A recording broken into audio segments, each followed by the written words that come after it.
This is Staff Sergeant Terry Alexandre. Alexandre. I'm drawing a blanket for a sec. We've been in the sun for a while, but he is actually the commanding general, Lieutenant Colonel Aikens, Lieutenant Colonel Aikens' security team. He volunteered to come down because he has a daughter here in Haiti, and he's got an amazing story about it where he's been trying for years to get his daughter back to America, and he's applied for visas multiple times, but he gets deployed during the application process, and they expire before he can finish them. And so when he volunteered to come down, he's been working on this visa for the month since he's been down here, and we are now waiting on a physical. And if the physical goes through, then she will get her visa, and hopefully, again, fingers crossed, that she will be flying back on a military aircraft with me this weekend to reunite with to meet his wife for the first time. And where is he from?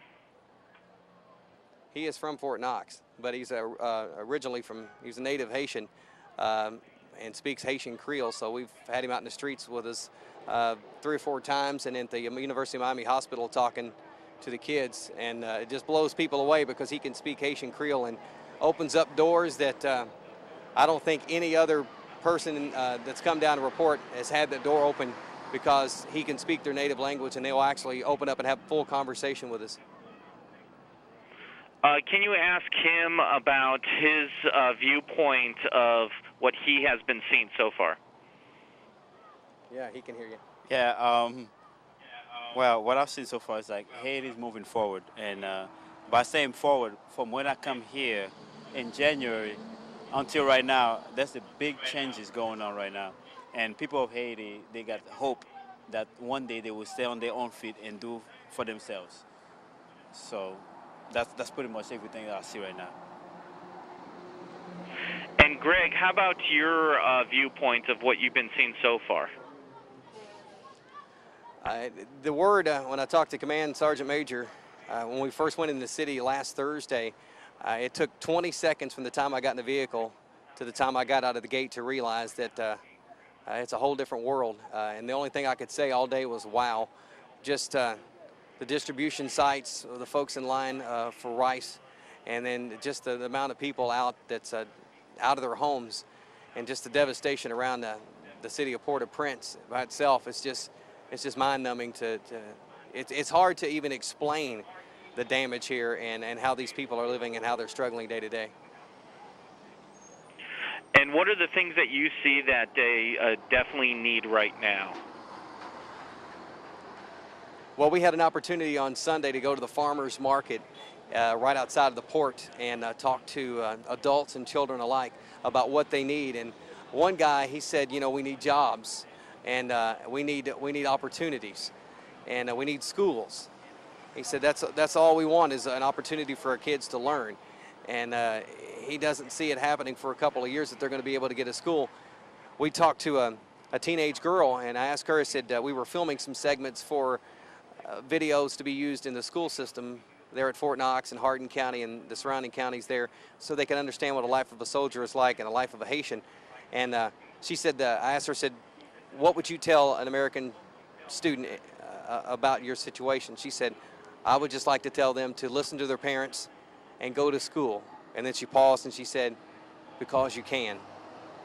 And that just, that oceans away, it's still, the definition and the meaning is still the same.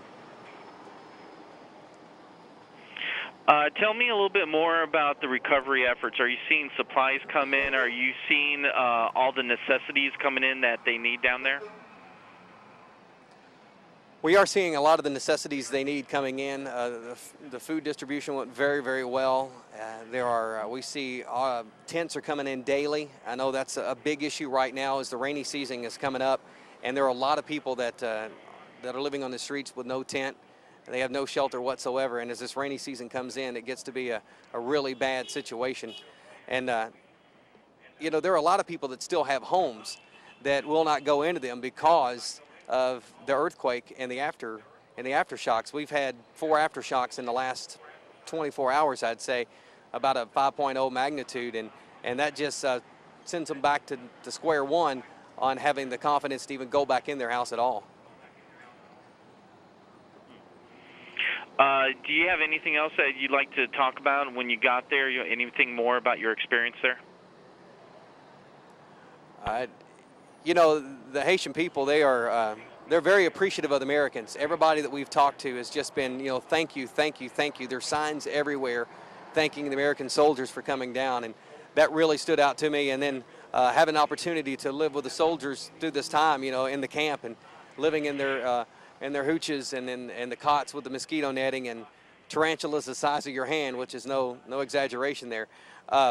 You understand what the soldier and the soldier's family go through in deployments like this also. So it has really opened my eyes even more that our American soldiers are true American heroes. It's just, you can't even put that into words either. How's everything going on with the cleanup efforts? Is there enough support? I think there is enough support, but they're limited on access to these areas because the roads are so congested.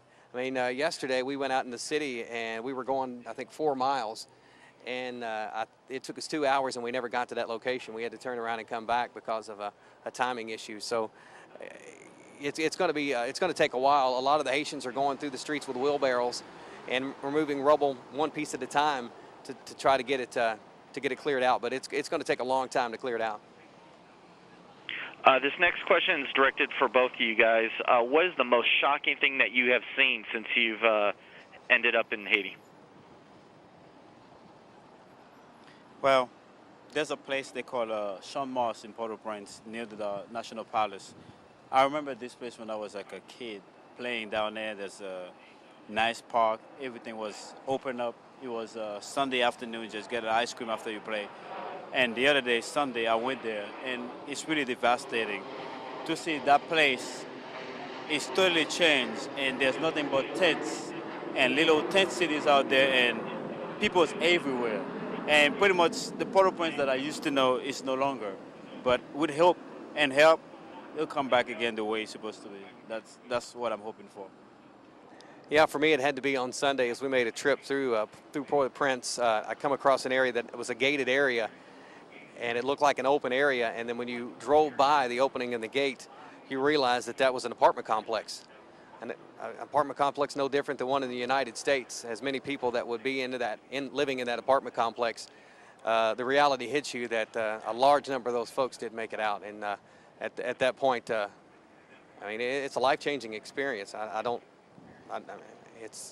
It has changed me forever, that's for sure.